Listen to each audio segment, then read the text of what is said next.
I'm Ken Miller with UCN Live, and I'm here with Mike Tyson, Mr. Mike Tyson. Mike, it's such an honor to see you again. Always, and it's such always, a privilege always, to be in your always, presence man. again. It's all good, brother. How you doing, man? I feel good, I guess. At the moment, I feel real good. Obviously, this is a big week for the sport of boxing here in Las Vegas, at a building that many people who really know the story behind the MGM Grand, you built. What's your thoughts about the event and the particulars of the two combatants? I think this is an immensely tremendous, monumental event because of the magnitude of the finance, the magnitude of the the populace of the people, and it's been a long time since Vegas has really, had this the spotlight on it of the world, and it's never too good when we have events like this. That's just really what I believe. The two fighters, in order to make a good fight, a super fight, it always have to be, and listen when I say this, Ken, it always has to be a bad guy and a good guy. Manny's the good guy, Angelico good guy. He's a congressman. He's a philanthropist. He takes care of his people to a fault. And I guess Mayweather's the bad guy. He's the street guy. He may have some convictions, and the media plays off that. And we as human beings, we play off that. And we want to always have the perpetual battle of good versus evil. You, more than any professional fighter, I mean, people can talk about Liston and some others, but more than anybody else, you relished, I'm this badass, no robe, black shoes, no socks. Is that a myth when you're in it, and is it real? I don't know what it is. I don't know what it is. It's just what it is. That's just how, in terms, that's how I was rolling back then. That was my frame of mind, and in order to be the best at what I do, I couldn't do it being Mike Tyson from Brooklyn, New York, from a bad neighborhood and tough. It just wasn't going to work. I had to, look at myself greater than I actually was. What do you think Floyd is going through being, you didn't have a whole lot of bodyguards around you. You've had some people around. I have friends around me. You had all of your people around you were trusted friends. Well, at least I believe they were. At least you believe that. Yeah. What do you think, what does it take to perform at this height? Is Floyd feeling any pressure right now? I watched him at the press conference, and he's really, he doesn't have any malevolent thoughts or anything. He's just calm, waiting for the storm. When you're calm like that, you control. He's waiting to get in the center of the storm, And it's ironically, mostly when most top fighters at that level, they appear more nervous outside of the ring than they do in the ring because they know what they can do in the ring, and they know it's a reality now. And I've done this thousands of times. I know to take care of myself. This is what I've been trained to do. Now, obviously, Floyd is going to be the guy who is going to be running, so to speak, and Pacquiao is going to be the guy who's pursuing. You fought most of your life in a style kind of like Manny Pacquiao. What do you do to chase the rabbit, corner him, and hunt him down? Well, it's going to be very difficult. This is a really unique rabbit because when you corner him and hunt him down, he's going to come back. It's some incoming. So Pacquiao's going to have to prepare for that. He has an arsenal of weapons that people are really not, they're oblivious to. He has an amazing blind and left hook that you don't even see coming, the one that he dropped Marquez with. And Pacquiao can't rush in without being anticipated of moving and getting out of the way because it's lightning fast. I don't care how fast anyone is, you just don't see it coming. He has a great double right hand, which I've seen nobody in the history of boxing thrown. So he's gonna have his plate full, Pacquiao, I believe, if Mayweather's up to par. But I'm not saying he can't be successful and win. I just know if they're both at the top of their game, it's going to be a very exciting fight. I couldn't help but notice on on one of your countertops over there a poster with boxers, all game changers. Sugar Ray Robinson, Mike Tyson, Muhammad Ali, Joe Frazier, Sugar Ray Leonard. Floyd Mayweather is on that poster. Is Floyd Mayweather a game changer? There's no doubt he is.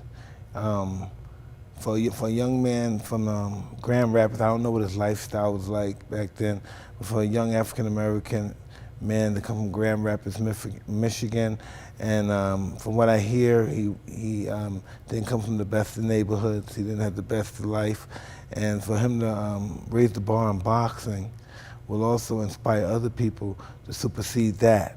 They come from these impoverished neighborhoods. So he inspires people without even trying. Just accomplishing goals just inspires people. Just like Muhammad Ali and Roberto Duran did me. Once I see Duran fight Leonard the first fight, and Ali came to visit me when I was like 10 years old in that reformatory. But when I saw Duran and Leonard fight, the first fight, I said, this is what I'm gonna do with my life. I used to know this is what, I wasn't even sure about what, I was playing around with boxing, but when I saw the fight, I said, this is what I want to do.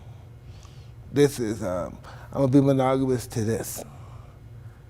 Now, and other young kids from other parts of the country will see him, and maybe parts of the world say, this is what I'm going to do, because I was in that situation like him. Now, you're a boxing historian. Well, I know a little about boxing. Oh, you know a lot about boxing. Is it not cool that Floyd has not really embraced the people who opened the doors for him? I've heard that there was a big event here in Las Vegas for Muhammad Ali. Mr. Mayweather did not attend that event. And I've heard other instances where there has been blatant lack of respect or not embracing those who've opened the door for him. Your thoughts about that? I don't know. Has he embraced you? Maybe he's not conscious of it. I was always conscious because I always was a custom model, and he had the greatest profound veneration for the fighters. He loved fighters. That was his whole thing. He just loved the fighters, and it tinkled down to me. I love fighters. Red, black, blue, white. I don't care. I love fighters. I just love fighters. That's just who I am. If I was a woman groupie, I would only date fighters.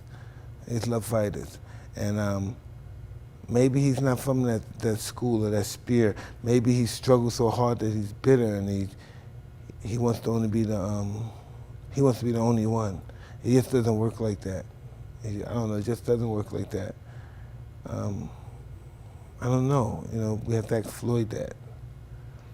And Mike, I've never had, personally, a lot of money. You've had a lot of money. What is it like when you have that kind of money that Floyd is having? I don't know. Well, in my time, I don't know. You just know no one's ever going to love you. You go through the motions, but in all actuality, it's going to be very difficult to receive love when you have all that money.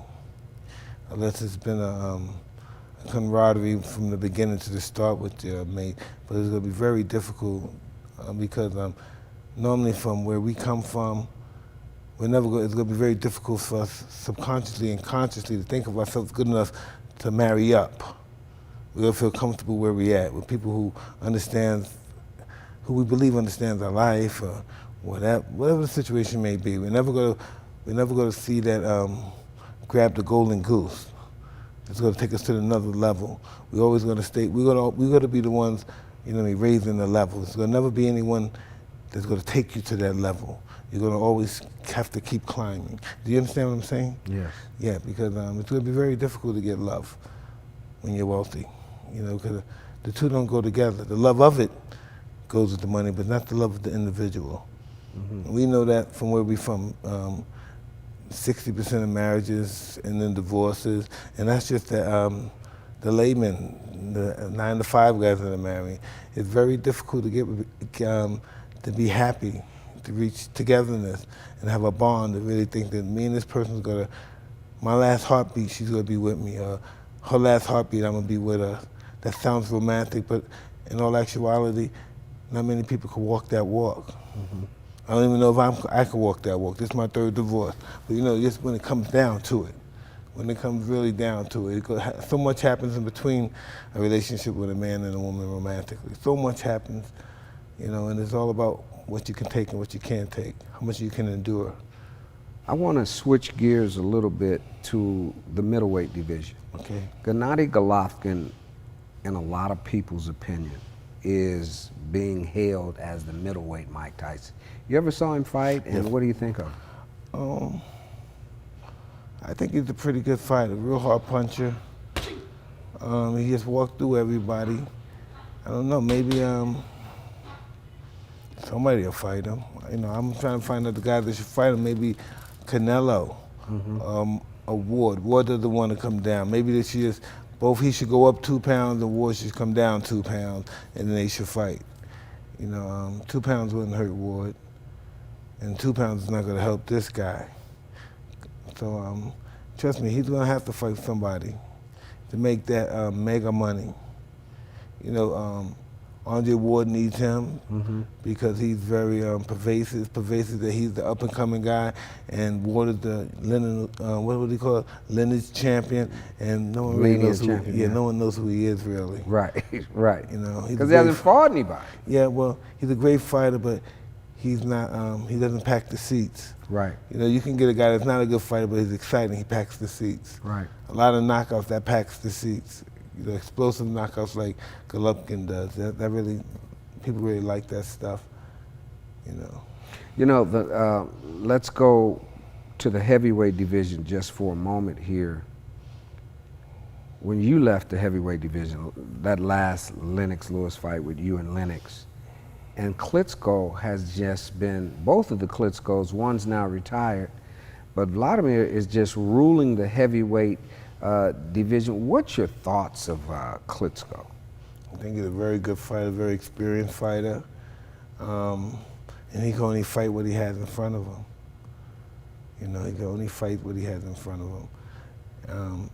And I don't know, it's just American people,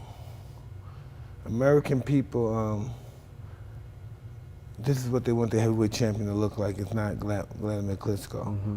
You know, that's just what it is. They want, it's, you know, what did Jim Jeffries said? It's reserved for the English-speaking language only, and that's how that's how America looks at it. I don't care if you're white, that's a foreigner. Many Americans, English-speaking people hold this belt, and that's just what it is.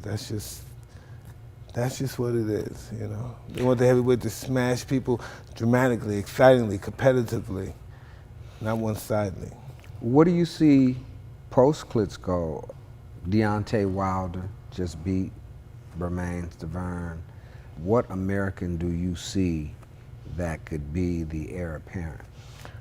I don't know, and I want to say, well, Deontay Wilder just doesn't have it, but who knows? That's what boxing is so unpredictable, because you think somebody doesn't have it and he wins the title, and now all of a sudden the wheels in his brain is working the right way instead of the wrong way. They get more confidence, they get more courage, and you know, maybe winning the heavyweight champion will change him and he become a whole fighter.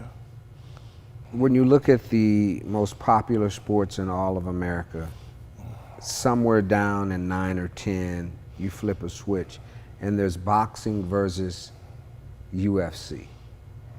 What's your opinion on boxing versus UFC? Well, listen, it's just not boxing. It's just two forms of fighting. And UFC is more exciting than the boxers now. But still, when you have a big super fight, like a guy like Floyd Mayweather and Manny Pacquiao, you know, the finance is so incredulously unbelievable that nothing can even match it. But collectively, UFC wins. Individually, the two fighters win. And because they're two boxers, they allow boxing to be big. You know, but the corporation of boxing and UFC, boxing doesn't even have a corporation. Right. You know what I mean? They're outlawed. They don't even have a corporation. UFC has a corporation, so collectively with their corporation, they're bigger than boxing. But boxing, as its individual fighters are concerned, are bigger than the whole sports combined.